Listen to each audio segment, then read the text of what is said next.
Hi everyone, I'm Conrad, and over the past year and a half, our team has been making Soulstalker, a roguelike with Paper Mario inspired graphics and auto-attacking weapons. And it's been out for about a year on Steam Early Access, and I'm super happy to announce that it's not going to be limited to just Steam very soon.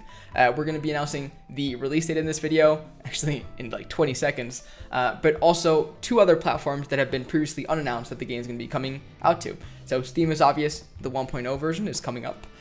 Switch is also obvious because we did a Kickstarter and people get the Switch keys. But what are the other 2 platforms that the game is going to come out on? So those are going to be PlayStation and Xbox. And what is the release date?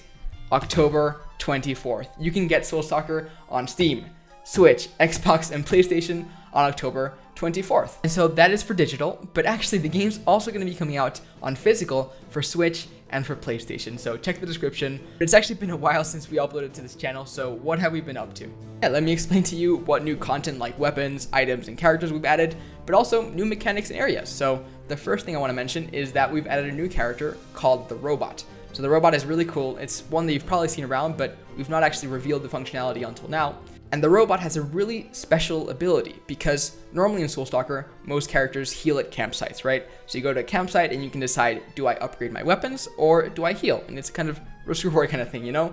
But the Robot is different. What the Robot does is that they heal after the end of each combat. And that's different from every single other character in the game. The characters don't do that, right? It's only the Robot. And so why is this interesting? So really, it makes your build way more weapon centric. And there are some cool new trinkets that we added that interact with this mechanic really interestingly. So for example, here is the new healing bamboo trinket. What does it do? Well, whenever you heal in a combat, you get increased attack speed, right? So if you're healing at a campsite, that doesn't count as healing in combat, and so you don't really get to benefit from this trinket. But if you're using the Robot, then at the end of every single combat, you get increased dexterity, which is attack speed. So for most characters, this trinket is not very useful, but for the Robot, it's super useful. It's super overpowered. But that doesn't mean that you can't use it if you're using another character. So for example, if you use the reverse curse trinket, you also heal at the end of each combat, and then you can take advantage of this trinket as well. And so speaking of characters, this is the new area that was added to this final update, and it has a special way in which you can modify your characters if you complete a certain milestone. So previously in the game's overworld, the previous main areas were the campfire, the beach, the ice graveyard, and the market. But now there's one more, and that is the abandoned train tracks. And so as you can see, there's a train here that is actually quite similar to the one that you can find in one of the areas of one of my previous games, and that's not a mistake. So there are a few things in this area in general that might be of interest to you if you've played the Outbound Ghost. So like the NPC dialogue, some of the environment decor, but I'll leave that to you to discover. But going back to the character modification thing that I was talking about, this can be accessed by interacting with this crystal, and if you're playing the game on Xbox or PlayStation, or actually Steam as well, there's a special achievement that triggers when you actually get to successfully unlock this crystal. But when you actually complete all of the Ascension levels with a given character, then you can actually get a visual reward with that character. So if you're kind of the player that doesn't really want to go through all the Ascension levels and wants to chill out at the lower ones, you can do that as well without losing on too much gameplay related mechanics. I'm not going to mention exactly what this visual reward that you're going to unlock because I want to save it for you completionists. You can play the game and find out. But on the topic of Ascension levels, previously the game had 5, right? Now it has, I have to put my microphone down, has 10. So we doubled the Ascension levels. So for you players that really want to get down and get the super overpowered builds and get full use of them, you can now do that. And so I did mention the Outbound Ghost, which is a first for quite a while. It is one of the most well-known games that I've made. And if you're unaware, the game was part of a pretty long lawsuit, right? And I've been pretty quiet about the thing for quite a while. And understandably, a lot of you have been asking about the state of the game and whether I have an update. And actually, I do have an update. But it's more like an update of an update. So bear with me. But the news is that I'm not going to be announcing anything else in this video, but something is coming and the news is really good. So, wait a bit longer. It's been almost 2 years at this point. Actually, it's been more than 2 years, hasn't it? It's been almost more than 2 years. It's 2 years and like 2 months. Bear with me. The news is good, and everybody that backed that game's Kickstarter or bought that game, I think you're going to be really happy with the news. But with that sort of disclaimer out of the way, I wanted to touch on the state of some of the Kickstarter backer rewards. So of course you'll be getting the game, but one of the rewards was actually that you'd be able to play as the protagonist as the Outbound Ghosts.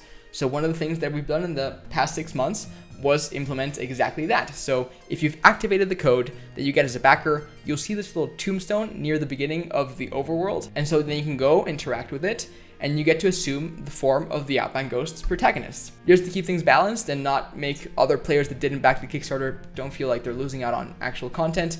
This is just a visual change. It's like a skin, but with a few extra steps. But the benefit of that is that if you have a character whose playstyle you really like, but you don't really like the visuals of, you can easily just swap the visuals with the Outbound Ghost character. And then, yeah, if you're one of the eligible backers, you can actually just do that.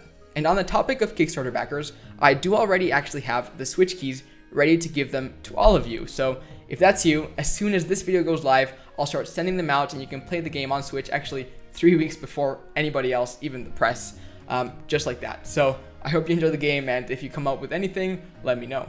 It's going to take a few days to send them though, of course, so if you don't get them immediately, like on the day that this video goes live, don't worry, I haven't forgotten about you. You'll absolutely get them a good amount of time before the game actually launches to just guarantee that the game is in your hands by the time it actually launches. And so there's tons of other stuff that we added to the game that would be a bit mundane to go into detail, but here's a bit of a bullet point list to know what you can expect when you launch the game after 6 months of no updates. So firstly, we made overworld visual filters like the day-night filter that you can see here, or there's another one that's the retro filter. So it's not really anything that you really want to super play all the time, but if you want something with a visual flair, you can toggle these on in the overworld if you've unlocked the respective areas. We also added a new intro cutscene so that the players don't get lost in the overworld. So when you get in, there's a thing kind of explaining what's going on, what each of the little overworld nodes are, and that's going to help a bit with onboarding, right? And then lastly, for this bullet point, we also modified a lot of the UI to make it more easily used with a gamepad cursor kind of thing, right? And so now we're on the porting part, and if you've watched my previous videos, you'll know that all of this console work was only possible because of Tim from Origami Panda Studio. And he's been so awesome throughout the porting process for Switch, PlayStation, Xbox. We got those 3 platforms now, self-published, thanks to Tim. And for myself, it's been just such an incredible learning opportunity to handle all the backend stuff and get behind the scenes and understanding how every single little part of the porting process works on all the platforms. It's been amazing. So if you want to support Tim for being just so awesome, you can get the game. You can also support him by going to his Twitter in the description. So go do that. But actually, we're doing more than just Soulstalker on console. There's other games that I have that Tim and I are going to be working on together to bring them to Switch, PlayStation, Xbox. So keep an eye on that as well. And I hope you enjoy them all. So I hope you enjoyed this video, which was the first devlog in 6 months. It's a bit of a different style, right? Because you can actually see my face. It's not just my discombobulated voice, if I think that's the word. But if you like it, let me know, and I'll continue doing face cam kind of things. Otherwise, my face is going to disappear, and I'll do the voiceover stuff like before. Just tell me what you prefer, and I'd love to see the feedback. And if there's anything that you want to know about how the whole porting process worked, maybe there's some questions you want to ask Tim, who's helping us with the porting, let me know in the comments, and we'll see what we can do in a future video. But until then, go check the links in the description, subscribe, and get Soulstalker. See you on the 24th of October.